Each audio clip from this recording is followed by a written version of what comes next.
Pentecost దినమున జన్మించింది, శ్రమలలో అభివృద్ధి చెందింది, పరిశుద్ధాత్మ శక్తి చేత కట్టబడింది. అది ఇది అపోస్తల కార్యం యొక్క సమ్మరిగా మనం తీసుకోవచ్చు. అపోస్తల కార్యం 1వ అధ్యాయం 8వ వచనం ప్రకారం ఈ యొక్క పని కొనసాగుతూనే ఉండాలి.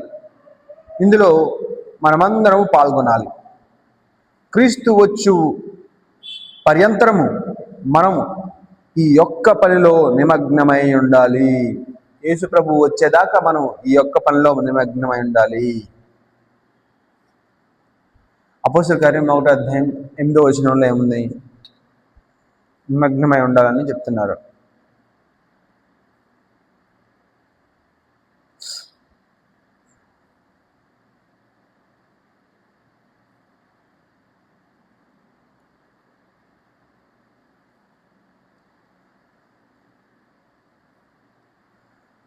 ఆయనను పరిశుద్ధాత్మ మీ మీదకి వచ్చినప్పుడు మీరు శక్తి నొందెదరు గనుక మీరు యెరూషలేములోను యూదయ సమరయ దేశములనంతటను భూ దిగంతముల వరకును నాకు సాక్షులై యుందరని వారితో చెప్పాను.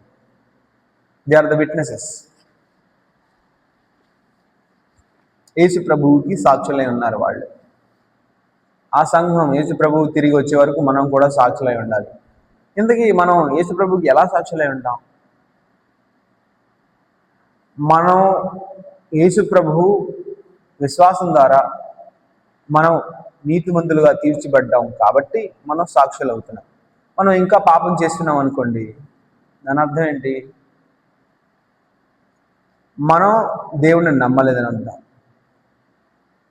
ఎవరైతే అంటే ఈ ఆత్మానుసారంగా నడుచుకోరో, ఆత్మచేత శరీర క్రియలను చంపి ఆత్మానుసారంగా ఎవరైతే నడుచుకోరో వాళ్ళ జీవితాల్లో అసత్యం నిండిపోయి విశ్వాసం ఉండదు. వాళ్ళు కనిపించేదే సత్యంగా.